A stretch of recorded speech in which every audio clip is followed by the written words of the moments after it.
Why did Israel let go of this Sinwar?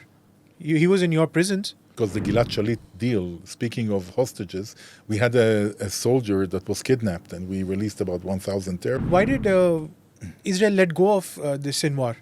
He was in your prisons. Because the Gilad Shalit deal, speaking of hostages, we had a soldier that was kidnapped and we released about 1,000 terrorists, including Sinwar. Sinwar was also probably on our targets a few times, and because we were not in a situation of war and because there were maybe people around him that we didn't want to harm, so we didn't take action.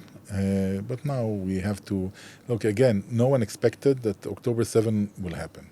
If we would have known that this is in the cards, in this level of penetration, of course, that, we call it, the Americans call it the Monday morning quarterback.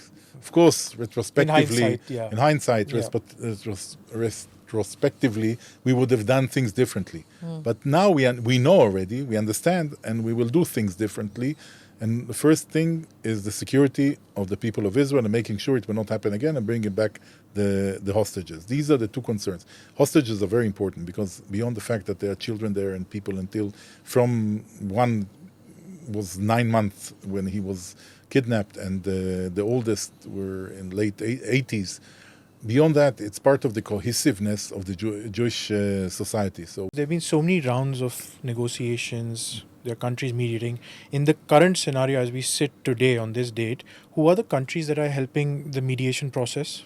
So it's mainly Qatar, United States, Qatar, Egypt. These are the main. Turkey is also involved somewhere there. So these are the main countries that are going between. It has to be countries who have some ability to leverage Hamas. At the end of the day, you have a terror organization. It's very hard. Who has the leverage over them in order to make them do something? Now, I'm glad that you took the name of Qatar. Yesterday, your Prime Minister's son in America essentially blamed Qatar, and I'm quoting Israeli outlets, blamed Qatar in their role for promoting terrorism and all.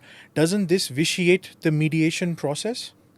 Look, at the end of the day, the leaders of Hamas, many of them are living in Qatar. Qatar has power over them. Right. At the end of the day, now we are looking at a tactical move in order to reach some kind of a deal that will enable release of hostages and ceasefire, limited time ceasefire. So, at the end of the day, you need Qatar there because they have some leverage over Hamas.